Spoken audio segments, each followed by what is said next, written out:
Well, welcome everybody to the Poetry Room at City Lights. I'm your host, Peter Maravellis. And for those of you online, welcome to you as well. As always, we are beaming to you from the unceded ancestral homeland of the Remetish Ohlone peoples. Always an honor to be doing so. One of the great pleasures of the dance, if you will, in this line of work, is our interest in featuring debut works of fiction by authors who excite us. And it is a special thrill when the author is a very gifted poet, someone who may be about to embark on an adventure of their first novel. So Seán Hewitt's debut collection of poetry, Tongues of Fire, won the Laurel Prize in 2021 and to much acclaim. The book we are celebrating tonight, Open Heaven, reveals Seán's prowess with prose. So there is a delicious kind of lyricism to be found in his writing. And City Lights is, of course, delighted to be welcoming this fantastic addition to a growing and really remarkable body of work. In 2020, Seán Hewitt was chosen by the Sunday Times as one of their 30 under 30 artists in Ireland, and for good reason. As we can see in his latest work, when Seán Hewitt is not busy writing, he's assistant professor in literary practice at Trinity College in Dublin, and he's also a fellow of the Royal Society of Literature. We are equally excited to have our very dearly beloved Sam Sax with us here tonight. He is no stranger to City Lights, of course. Their fiction has been flying off our shelves for many, many years. Sam is a queer Jewish writer and educator. They're the author of You're Dead by McSweeney's, the book Pig, which was named one of the best books of 2023 by New York Magazine. Also the author of Madness and Bury It, winner of the James Lofton Award. Their poems have been published in New York Times, The Atlantic, Poetry Magazine, and many others. Please do check out his work. We're going to make some room for a Q&A at the end of the discussion, and Mr. Hewitt is going to be signing books. And for those of you online, we will have signed copies, and we will be posting links with which you may purchase the books. So I'm going to turn it over now. Gentlemen, welcome to City Lights.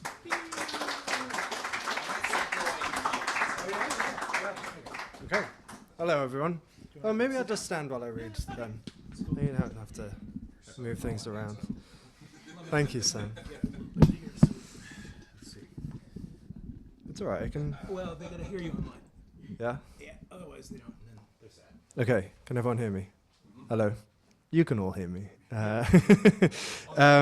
It's so lovely to be here. I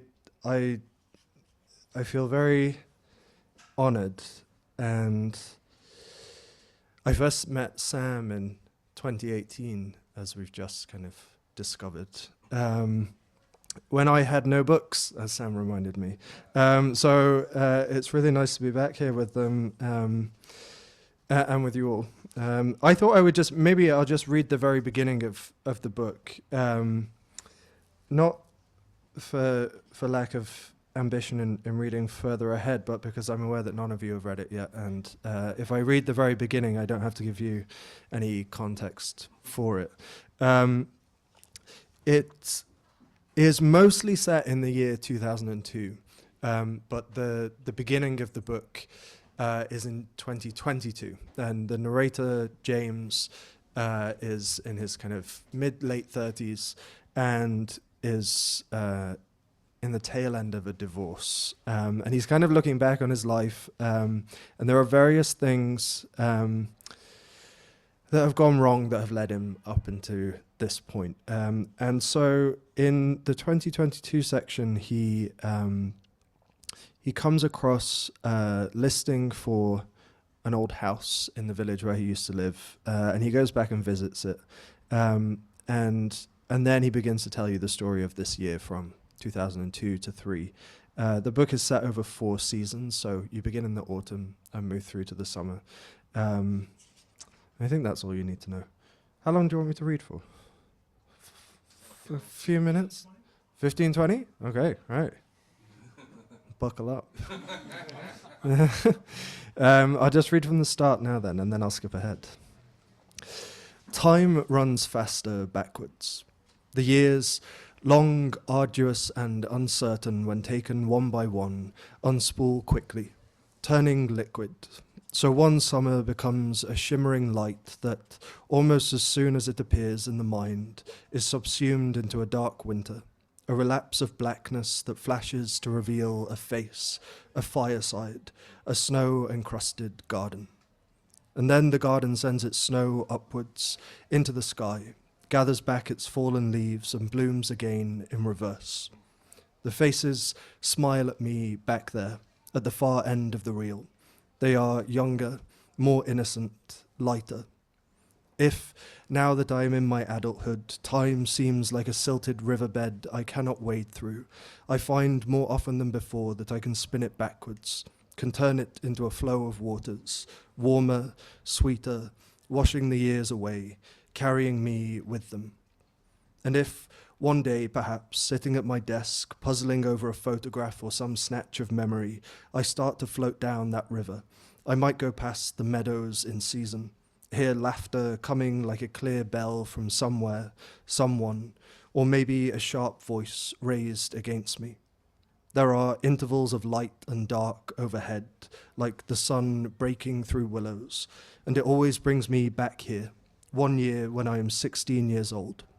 And I see in this dream, or this imagined reversal, a family standing there, and sometimes on the other bank of the river, a lone boy who might nod to me in recognition, or who might just as easily turn his back and walk across the fields into the sunrise, into the morning, and be gone.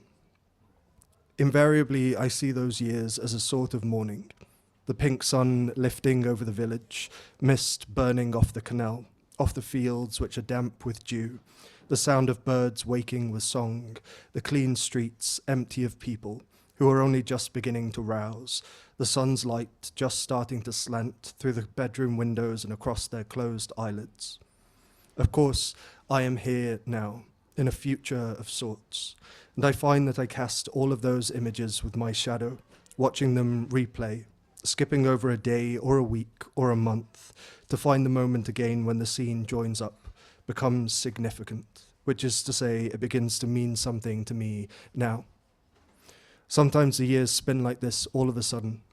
I might be walking along a street and notice a smell, or see a stranger and mistake them for someone else, and then I am back there in the village. Or else I will find myself in a long chair, in an office, spinning time back on purpose, searching for something, like a detective going over and over the gathered evidence in search of some missed clue. Often back there when the spinning stops and I find my family gathered at the dining table, or my mother in the garden sunbathing, or Eddie knocking at my bedroom door calling my name, I might ask myself if these people are alive and what they are thinking. Of course, they think they are alive, and they cannot tell that I am here now in the future watching them. They do not know me now, years beyond them, still waiting for one of them to sense my presence in the room, or in the garden, or beside the bed, and to turn their gaze onto me and smile. Not long ago, I was at home alone, and I was searching online for images of the village where I had been born. I had been doing this more often recently, hoping to find the answer to something unfinished, some thread of my life that was unraveling all these years later. I was clicking through pages and pages of photographs, items of the local news, and this time I saw the lot on an auctioneer's website, and before I knew what I was doing, I was dialing the agent's number.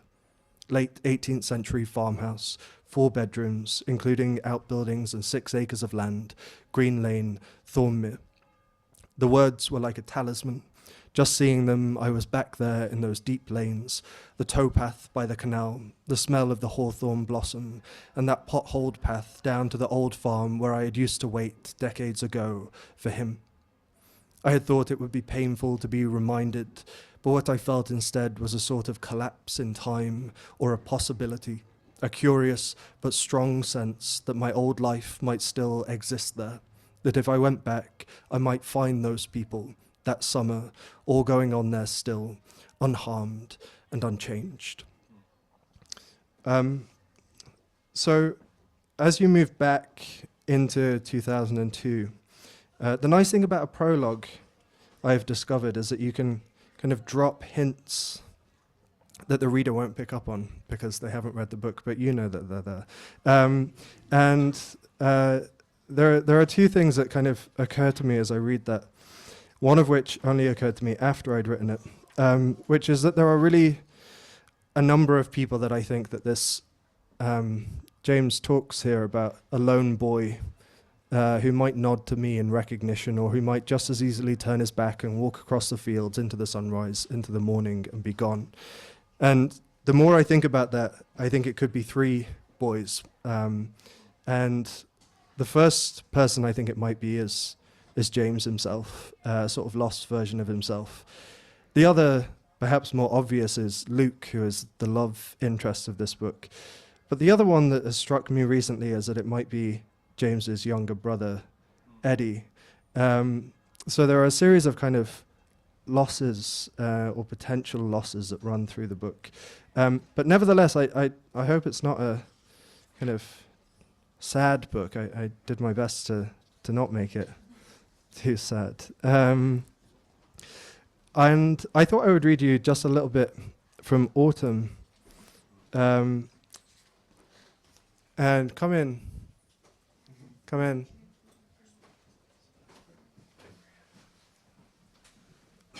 Bringing dogs. Hey, how you doing? So I thought I'd read you something just from the Autumn section.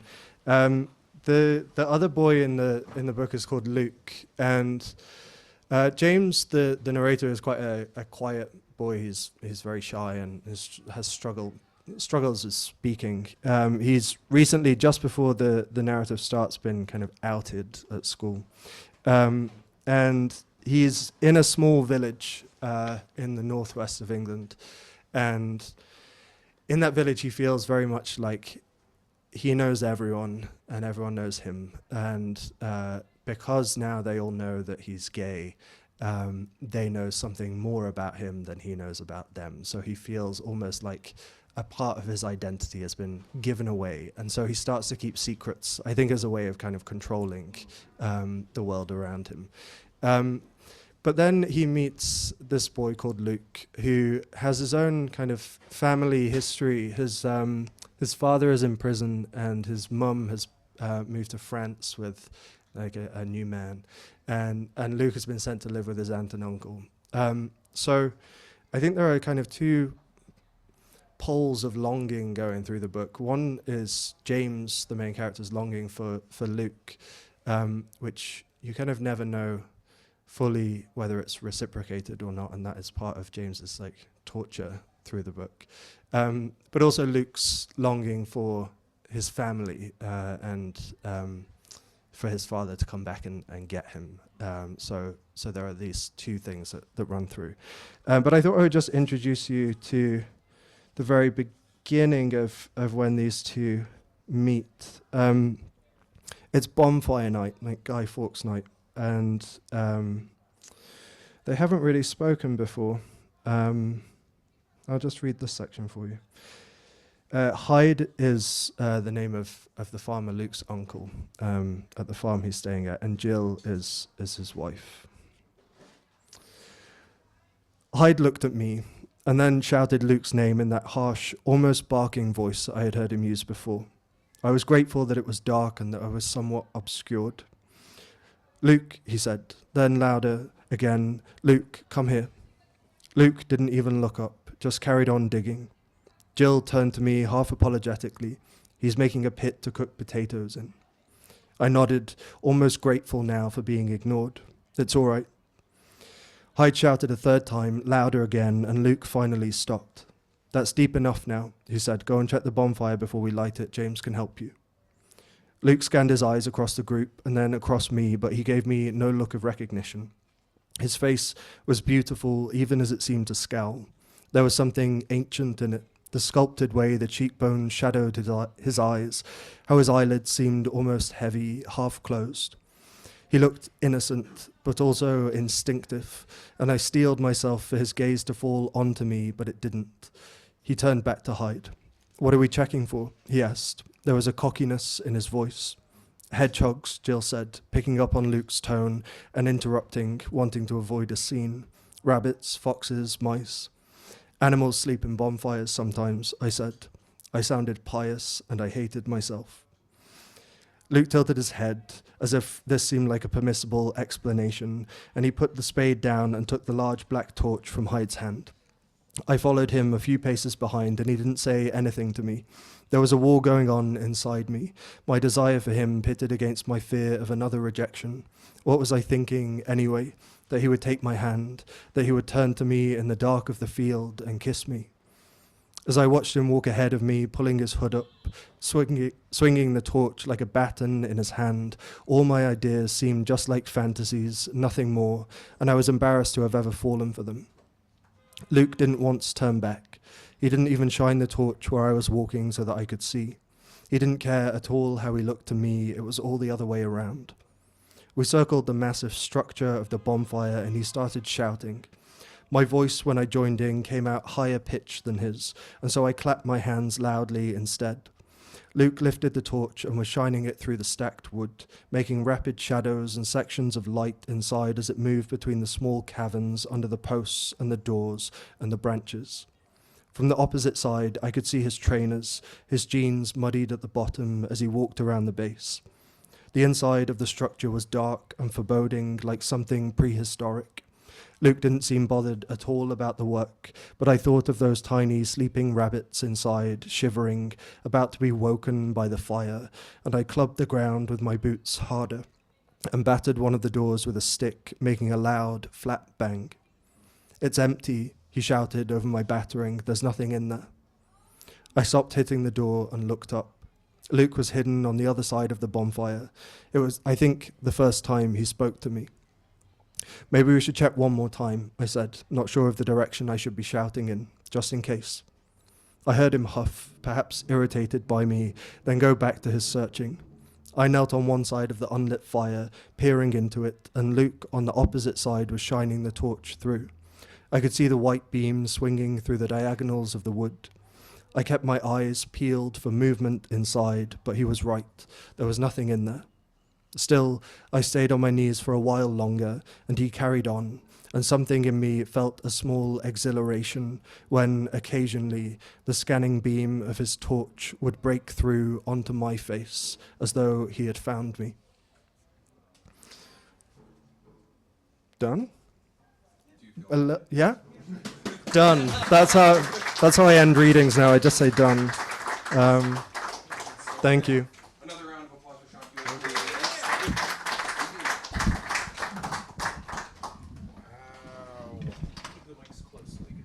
Thank you. Wow. Really beautiful to hear you read out of the book.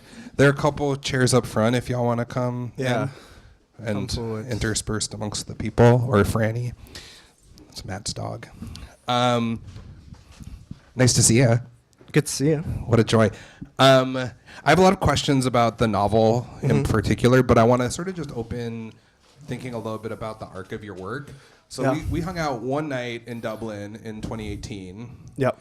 And I think we went to a drag show after a house reading. We went to a drag show, and then I accidentally took you to like a leather night thing. Oh yeah. That was fun. I didn't think it was a bar in which the club night changes every night, and I thought it was a different night. And then we turned up, and I was like, okay, And we turned up. we're just doing it. Yeah. So So that was 8 years ago. Holy mackerel! In the past 5 years, you published 5 books of poems, or 5 books. Right? There's 2 books of poems. There's this the remarkable memoir. The poems are amazing. An anthology, and then this novel. And so I guess I was curious if you could like not talk us through each of those projects, but just like open with like where this novel lives in the pantheon of Seán Hewitt's like creative production in mind. Yeah, I know it does sound like I've written a lot, but I think in some ways it's because all of the forms seem to slot into different areas of my life. Like I seem to be able to kind of keep poems going in the smaller moments of life because they kind of appear to me, and then prose can be something I'm working on more kind of consistently. I think that this book kind of fits in, well, maybe in a contrasting way to the memoir I wrote in which came out in 2022. Because that book was in some ways adjacent to poetry in that it has the kind of or I thought of them as like the ghosts of two poets that kind of run through the book. There's Gerard Manley Hopkins in there and a Swedish poet called Karin Boye. But it was in my head like almost an oppressively dark book. Maybe not for a reader, but for me at least. You know, I was aware of its kind of darkness. And I was quite insistent to myself this time that if I was going to write another book of prose, and it could be fiction, I could make it up, I wanted it to feel brighter. And so I set off with the idea of writing a love story. And I'm not sure fully that, well, I think that this is a love story, but it's not like it's not a romance. And I think in some ways it might be a book about the difference between those two things. But I guess the thing that threads them all together is an interest in, I suppose, the natural world and the body and forms of love and a sort of maybe attention to, I suppose I'm drawn to moments or places that feel like they have a sanctity to them. Yeah. Yeah, there's a way both that like memory and the physical location of the town feel like this sort of like closed arcology. Yeah. Or like and there's like a holiness to it. I have more questions about the novel, but before we get into it, I just want to like I imagine you get the question a lot, like as a poet, what's it like to write a novel? Maybe. So I want to just like, I'm interested in that, but I'm not. I mean, clearly there's like a lyric impulse, right? Like it's like the language is really sumptuous. There's like a connection to the epiphanic in relationship to the natural. Like James is like going up the spine of the country. I feel like every time you get to a new sentence, there's like something surprising and that like pulls you back into the narrative. But I guess I was curious what else you learned from poems in the construction of the novel outside of like the lyric impulse of the line. Yeah. I think poems do a really good job of delivering an experience to a reader outside of, you know, poems have narrative, but narrative is not always the driving force of them. And I was quite interested in the novel as a way of writing, in some ways, a very long poem. You know, I don't know if you felt a little bit like that, but, you know,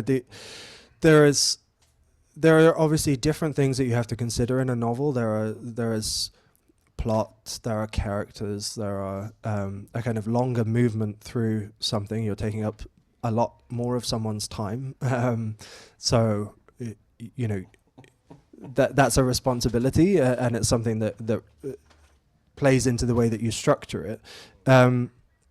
But I think that the possibility of symbolism, the possibility of sound, the possibility of atmosphere are things that I brought into the novel, which perhaps are what, you know, people love to say like a poet's novel or, but maybe those are the things that kind of characterize a poet's novel. But also when I redraft a poem, I always redraft it aloud to myself.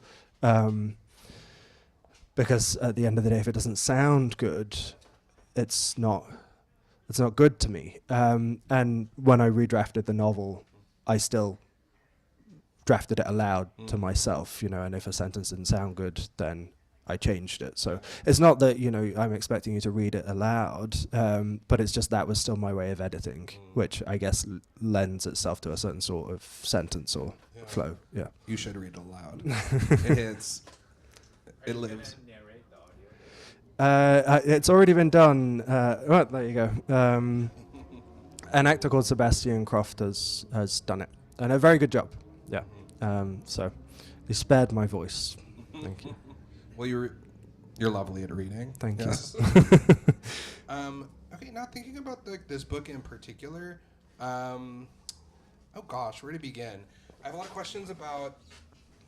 Okay, so you were talking about nature and the body, and so I'm interested in like how both nostalgia and the pastoral work. Yeah. And I'm thinking about the pastoral is like the tradition of the pastoral is there's like people writing about the landscape from the city, and Yeah. there's a way in which this book also operates like in this retrospective register, right? Mm-hmm. It's like it's framed in 2022, like it's all in this past tense sort of nostalgia. It's like unclear what's trustworthy about memory. Yeah. And so I guess my first question is like, is there a connection between the pastoral and nostalgia, and like what's the impulse to sort of frame this in terms of memory? Yeah. So I'm glad that you don't think that the narrator is trustworthy. Because he's not really, and you get that from the very opening. I only decided maybe a third of the way into writing the book that it would be framed, and that you would be in 20 years later looking back. And the second I made that decision, I think it became a book about memory and time, and I think that plays into the way in which the narrator holds up this early period of his life as a sort of Edenic period. There is a nostalgia running through it. But the very fact of him being untrustworthy means that is a questionable Eden as well. So I had this level of the kind of nostalgic pastoral, and then I tried to undercut it with a sense of possible darkness or danger that runs through the book. So the main character, James, who you'll know very well if you read the book, he falls in love, and to me the book is about what love does to his imagination. It sends his imagination into a sort of overdrive, because he can't tell if the person that he loves him back, and so he's sent into this mode of trying to decode the world around him to see if his kind of fictionalized world is fiction or if it actually is real, and he can't tell the difference. And in amongst that, Luke is so desperate for his father to come back out of prison that Luke starts kind of imagining that he sees this man in the village. And so the spectral figure of Luke's father, who holds a possibility of danger, comes to kind of haunt the futures of the narrative as well, like the possibilities of what might happen. And I think in that way I wanted to try and pull through the potential darkness of the pastoral as well as the ease of the pastoral. And at the edges of this village, which, even James himself kind of describes as secluded and almost Edenic, there are, motorways with porn magazines in the hedgerows that, he doesn't know where they've come from, or there are kind of traces of a more adult world kind of just on the horizon of this village, which are both kind of scary to him as the unknown, but also begin to feed into the possibilities of his fantasy world. And I think he struggles with the shame that his interest in these things brings on. But he's so kind of entranced by them anyway. Yeah. Love. Yeah. And those external sort of interventions so often become the vehicle for him connecting with Luke in like a really compelling way, especially as, I don't know, who's a homosexual? We got one wiggle finger in the front. Yeah. Okay, Like one or two. I know it's like Trump's America, but get it together, y'all. Be yourself. Okay, jeez Louise. Okay, yeah, for me, this book fucked me up. Just about being like a young faggot and yearning. And I was like listening to that new Lucy Dacus song, Limerence, on repeat. Because there's a book about limerence, You should listen if you haven't heard it. Anyways, so much of the book is like this this complex unreciprocated yearning, and it was clear to me that like a lot of it was manufactured, and I think that's in right, like, it was like kind of like maybe he'll get to suck his dick. Yeah. But it's like not reciprocated love. No spoilers. And I was thinking so much about like these sort of external interventions, like the porn mag, right, or like the video games, right, or like the film, and so they're all, or like even like the bottle of wine. There are these like vehicles that like allow like technologies for touch and intimacy that James like brings in, and they all seem to come from this sort of external world that isn't like the pastoral world, and you balance like the familial versus the desire, like Ray his like familial family life versus like the desire for this like homosexual reality in such a compelling way. And so I was struck by how often it's like an object that he uses to try to connect to. Yeah, I hadn't thought of that. I mean, so one thing that, why is it always objects? I guess he is looking for ways in to Luke's imagination, and he doesn't really understand. You know, he talks quite often about well, at one point he talks about like feeling like he belongs in a hyphen between various identities, and there are the straight boys who, or there's masculinity over there, and there's the girls over there, and James doesn't quite know where he fits in between them. And I think perhaps the objects are like his passport into what he thinks masculinity is. So when he brings Luke, he finds this porn magazine on his way to school and decides to give it to Luke. And I guess the thought process is that if he can see Luke enjoy something, and if he can be kind of proximate to Luke's desire, he might be kind of the bringer of that desire to Luke, and so he might be in some way involved in it.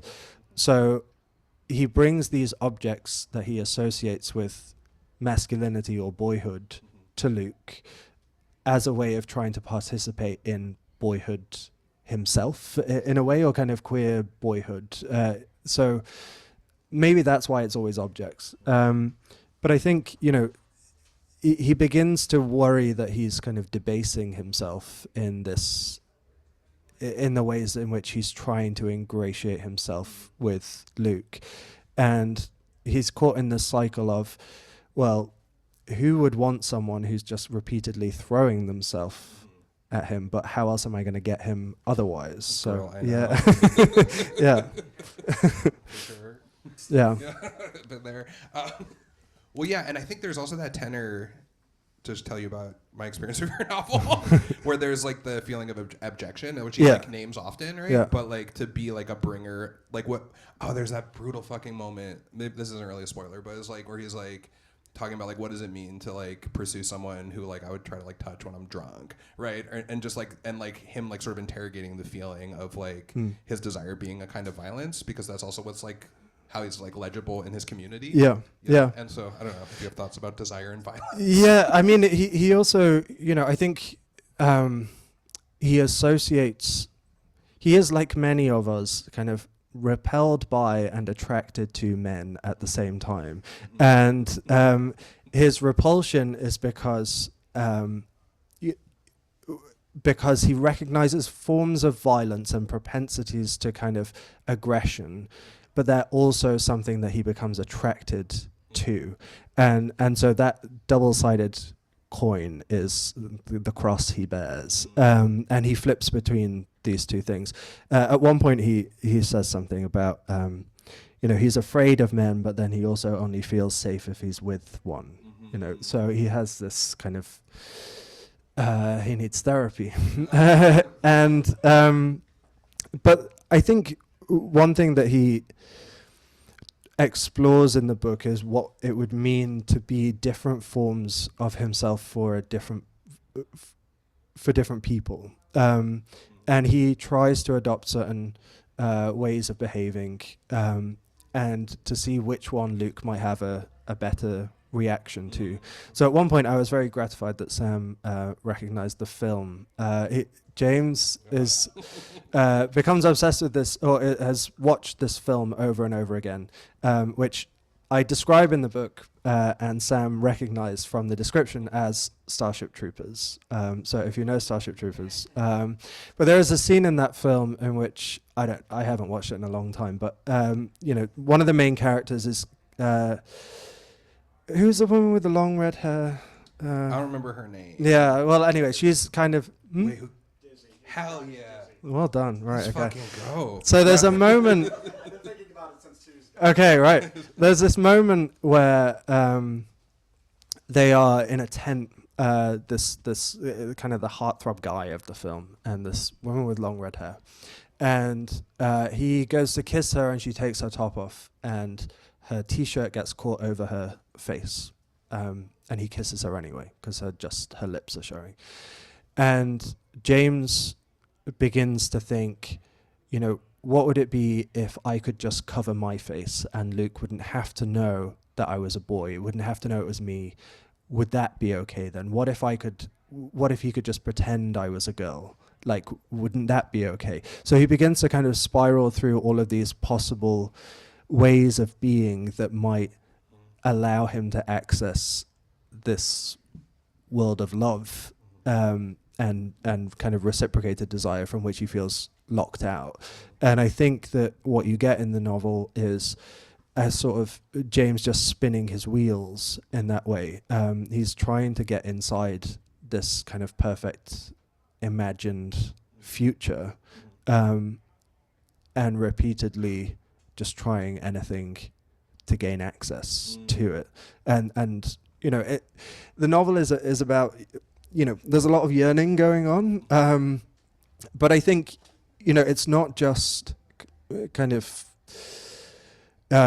yearning on a in terms of sexual attraction. It's also that, as I think most yearning is, when James sees someone, it's not just that he fancies Luke, it's that Luke becomes the access point or the gateway to a whole future that James can't access without Luke saying yes to it. So it's this whole other life, it's this whole other way of being in the world, it's this whole other way of feeling in himself, and everything is reliant on Luke saying yes and agreeing to it. And so it's bigger, it's yearning for a sort of life rather than just for a man as well. Oof. Love that. And I think in that way, Luke kind of becomes an object that becomes a threshold. Yeah. So like the sort of trigger for that you didn't get to in the introduction is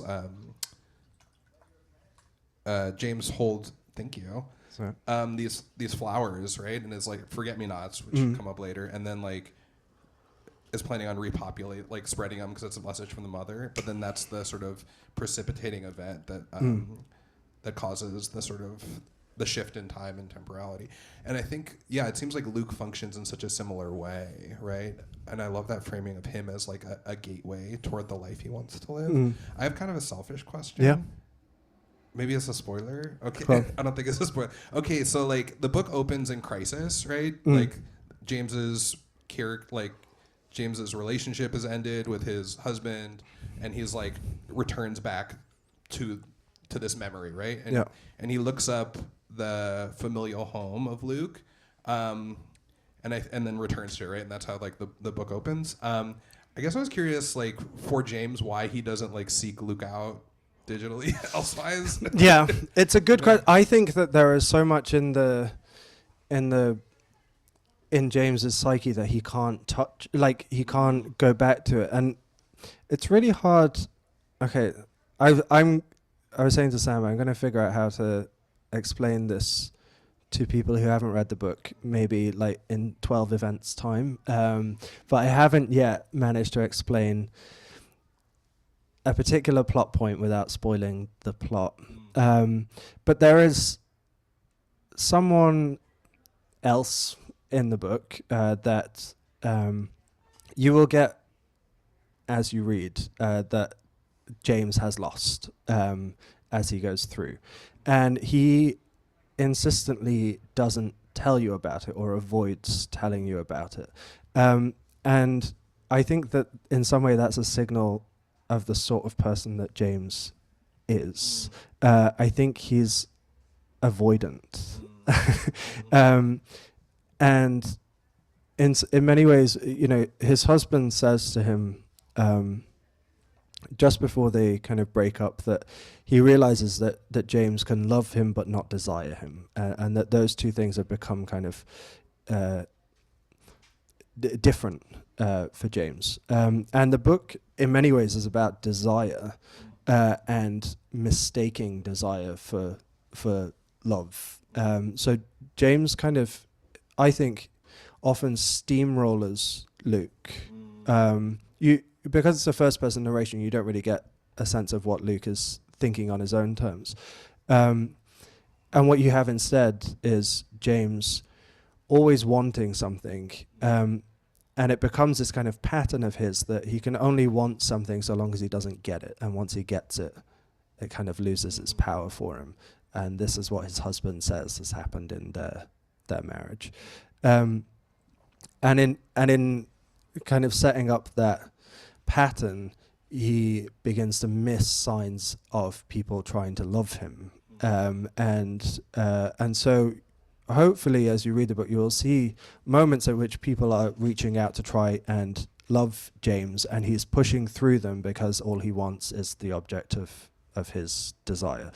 So that was a kind of roundabout way of saying I think that he is less interested. He's kind of, wants to hold at a distance the thing that he knows that if he gets, kind of will end his wanting. Do you know what I mean? Yes, I do. Yeah. Yes, I do. Yeah, and I like and it's in the same way like as nostalgia functions. It's to maintain his unattainability and to like keep him locked in that memory. Yeah, that's what I thought when I was reading. Cool. I guess I have other questions, but how are we doing? Should we open it up? We have maybe another question. And then Okay. I want to talk about Eddie, but maybe not. Yeah, okay. we can talk about Eddie. No, okay. This is. If I only have one more, I want to talk about the statue. Okay. Okay. Okay. Yeah. Yeah. So there's this. Is that a spoiler? It No. was a loud moment for me. Okay. So James sort of feels scorned by Luke at one point, and then like flees to a church and has this like lightweight romantic encounter with a statue of a saint, and is sort of like imagining this like the saint's hand rubbing his hair, right, and like touching him. Yeah. Anyways, I've been sitting with that a lot. I guess I was thinking about your relationship. I mean, maybe this ties into this question about objects that we were talking about, and like the unpersonable of depersonalizing the beloved or whatever. But I just want to hear you talk about him trying to fuck this statue. Yeah, so he kind of runs in and there is, those like effigies of that you see in churches, whether it be kind of a marble man lying down or a man and woman, and he goes up to him and he's kind of crying at this point because he feels scorned, as you said. Or rejected. It's almost a moment at which he realizes his fantasy is not kind of coming true in the way that he hopes it will. And he puts his head down on this statue and he begins to think that kind of the feeling of his own blood or the warmth of his skin is almost, if he imagines it, like the skin of someone else touching him. The statue kind of comes to life through the feeling of James's. Yeah, I can read it to you if you want. Hell yeah. But yeah, it's probably easier than talking about it. Where is it? Yeah, maybe that wasn't a great question. Mostly I was just No. like, I love that moment. But basically, he becomes aware through this inanimate object of what he wants, I think. I've already explained most of it, so I'll just read like 2 paragraphs. I walked up to the left-hand side of the altar and saw the man with the chainmail lying in his perfect stillness and stood beside him. It was as though he was sleeping. I looked at him for a long time, thinking of Luke, and I noticed the features of the man's face, the curved lips, the beautiful straight nose, the slender arms and legs, the way the sculptor had placed the sword down the middle of his body so that he looked dignified and calm and whole. There were even slight curves to his legs, so that the shadows from the altar lights and the stained glass windows gave a sense of the muscles of his thighs and calves. On his hands, he was wearing those metal gloves that knights wear, with separate parts for each knuckle. I found then that I was reaching out and touching the stone, which was cold and much coarser than I expected, and there was dust collected in the deep, smooth incisions between the fingers. I rubbed my thumb across his thumb, then my palm against the back of his hand, then found myself holding his arm with a firm but gentle grip, and the sound of my breathing became irregular, as though I couldn't think of breathing and touching him at the same time. I found that if I closed my eyes, it was almost like the man was touching me back, like the pressure of the stone was the pressure of life against me, and the feeling of the blood coursing through my hands was strong enough to seem as though it were his blood coursing through his hands, aware of me in his sleep, letting me touch him, feeling comforted by me. When I knelt down onto the cold stone slabs of the church floor beside him, my chest pressed against the side of the empty tomb, I rested my head against his arm, his hands, and wondered what it would be like to feel his fingers tousling my hair, his palm cupping my head against me. And I found that I was crying now, gentle, slow tears that felt sweet, that tasted sweet when they ran down into the corners of my mouth and across his hands, because I knew that this is what living would be like when I was old enough to live. And I was briefly stilled by it, this feeling of longing subdued by touch. This is what it would be like, I knew, when I loved and was loved in return. Let's go. Beautiful. Thank you. Thank you. I have so many funny things to say in response to that. I love how it, like, the transgression of, like, the church, you know, and I think that, and that the sort of queering or reclaiming of the church. I was also thinking of the statue in the Netherlands. There was a dock worker, and, like, sailors would come and, like, jerk off on it. Okay, I didn't know that. Yeah, and then, which, like, led me down a path of, like, statuephilia and the sort of, like, objectification desire of well, that sounds like a poem objects. in there. I mean, yeah. You did. I wish. I wish I could. You did it. I guess we can open it up on that. Yeah, on that note. Okay. Let's switch mics. Okay. That's the longer cable. Okay. Yeah. I'll take that. Okay. And for those of you online, please use the chat function of your Zoom dashboard. I also have other questions. Oh, yes. Yeah. Okay, I'll start with the question and then give some background on why I'm asking, because I hate the long preamble and you're like, what's the question? I was wondering, and you might not know, and it's personal if you don't want to answer, but do you know how Elias from the memoir is doing now? Yeah, he's doing well. Oh, He's, okay. yeah. Right, yeah. Thanks. Okay. I can tell you more. But Okay. We'll chat after. Yeah. Okay. But yeah.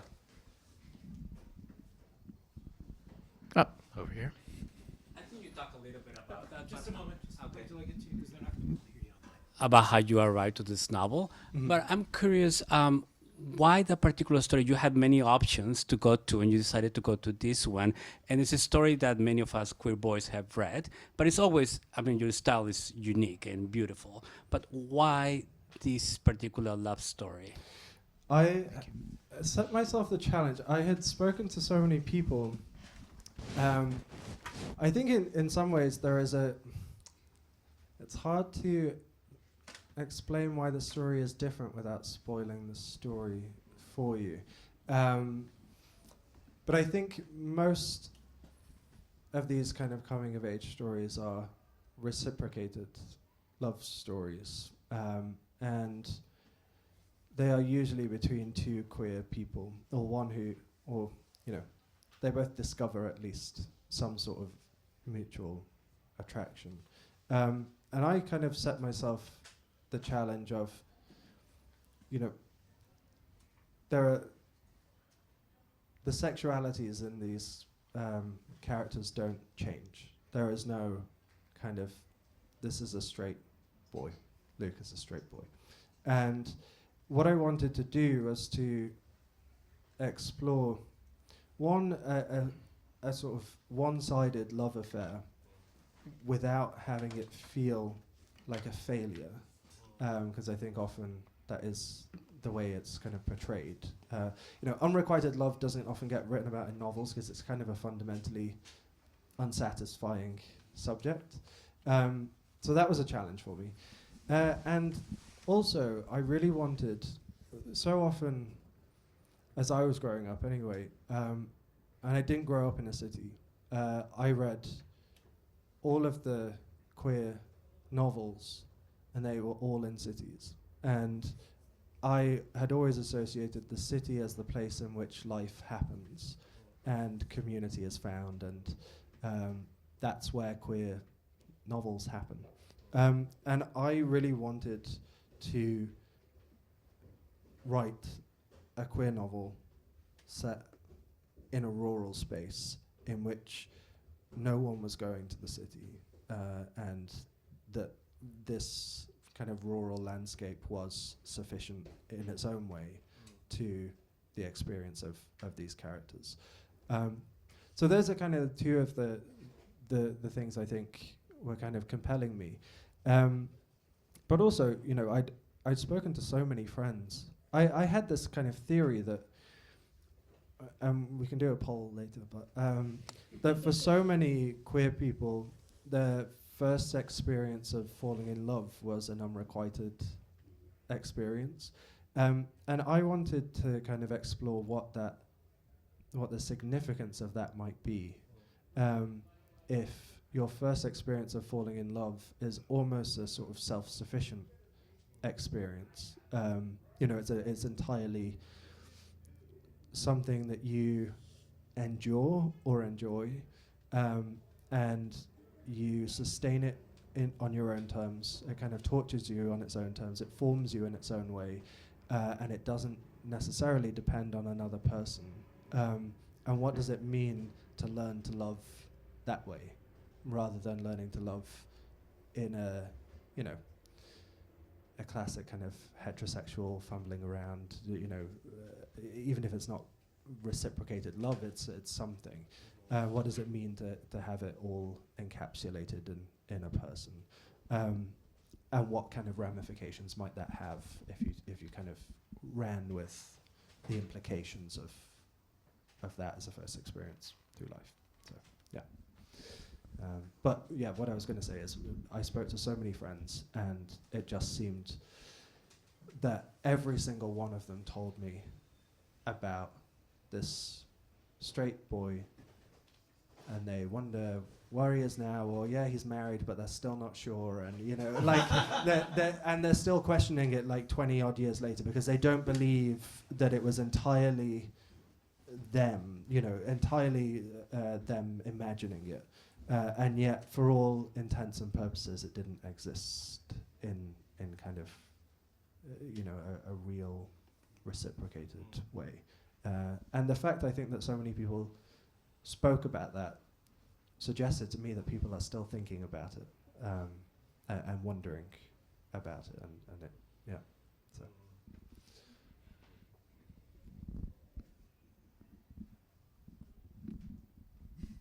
Else?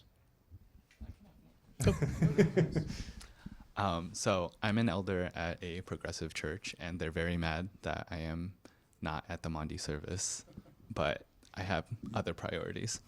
I was wondering where the title came from, and I didn't realize there was this, you know, statuary situation and like churches and all of that. But I remember the opening scene in the memoir was also in a cemetery, and there was like a weeping angel statue. So I don't know if there are like religious undertones or anything like that.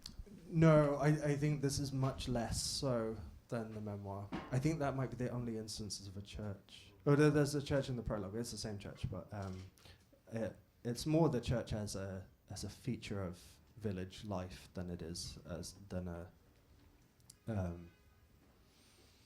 in terms of religion. The title came from there's a William Blake epigraph to the book, which is from a poem called Milton, which is one of his like really unreadable long poems. I have tried, and he's just describing flowers, and they all are kind of opening their petals and being pollinated, and it's kind of like a free love image. And then the end is, but all in order, men are sick with love. So there's this kind of contrast between the natural world and and the flowers, but the phrase he uses is they open their heavens. And that kind of stuck in my head, not only because I wanted a sort of innocence and experience thing, but because I always tend to title books right at the very end, which makes it quite difficult because then you're trying to kind of encapsulate what you think the book is about. But I decided that what I thought the book was about was, characters who invent, in many ways, this kind of perfect other world that they want to get into, whether it's, for Luke, a kind of perfect family unit in which he doesn't feel kind of abandoned by his parents, or for James, perfect reciprocated love. And in their own ways, they're trying to knock their way into this kind of perfect world. So I kind of see the title as like a command in that way. Like, let me inside, yeah. Last call. Oh, yes. You mentioned poets like Hopkins and Milton, but who were the novelists that you were in conversation with and trying to shape That's this a book? good question. I pitched this novel as Edmund White meets Thomas Hardy was my pitch, and I stand by it. Both of those writers, but one that was really in the back of my head, I think, as I was writing, was a novel called The Go-Between by L.P. Hartley. I don't know, is it? No. I think it might be more in the consciousness in the UK and Ireland than it is here, but there is what are those New York Times, the editions, the publisher? What? New York Review of Books? Yeah. They have an edition of it with Colm Tobin introducing it, so that would be a great place to start. But it's about a young boy called Leo who goes to stay at his friend's kind of country estate. It's set in the year 1900, and he kind of has this like fantasy of order, like and a new kind of golden age, and everyone in the house becomes in his imagination a figure from the zodiac, and his friend's older sister becomes the Virgin of the Zodiac, and she starts giving him messages to take to this farmer, and you as a reader realize that they're having an affair, but Leo becomes kind of the go-between, and he thinks of himself as the messenger of the gods between these two. And then he kind of becomes embroiled in this like adult world that is like really beyond his comprehension, and it's a brilliant book. So, yeah, that was always in the back of my head as I was writing. Sam, any final comments? Yeah. Okay. So this is a first novel. I guess I'm curious. It's just come out here and it's yet to be published. Yeah. Where you live. I guess what are your hopes for this book, for what it does in the world, or to I whom? mean, I just hope people enjoy it. I wanted to make a novel that might kind of allow people to kind of empathize with their younger selves, to almost, I think often we kind of dismiss teenage experience because the emotions we feel are so kind of operatic and over the top. But I think when we feel them for the first time, they are like that, and we shouldn't kind of lampoon them or ironize them because they're genuine emotions. So in some ways, I hope that you recognize something of yourself in it. You don't have to be a kind of, you don't have to have ever been a young queer boy. You just have to have been a teenager, I guess. And you might not like what you recognize in it. I don't always like what I recognize in it. But at least I suppose I hope it's there in that way. But really, always, I think, with any book I write, I just want you to enjoy it. Yeah. Well, can't wait to see its life really fucked me up. It was really beautiful. I guess are you working on any new things you want to seed for us to look forward to? Nothing that I want to seed. I am always working on new things, but when they're new, they may not come anywhere. So I don't necessarily want to tell you. Not because I'm being coy. I'll tell you because and if it never happens, then you. Tough. But I started writing a novel. One of the ideas for a novel, and it's set in 1981 in Dublin, and it's a snowstorm, and there is a murder. Yeah. Are we looking for 6 books in 6 years, or no? Not gonna be that. Okay. No, it'll take a while. Yeah, no, I wish. No, it's going to take a while because I have to do a lot of like research for it because there was an actual murder, but my character is kind of embroiled it. Yeah. Well, can't wait for the 6th book. Really, really remarkable novel. Really grateful to get to share the space. And could we get a final round of applause for Seán? Oh yes.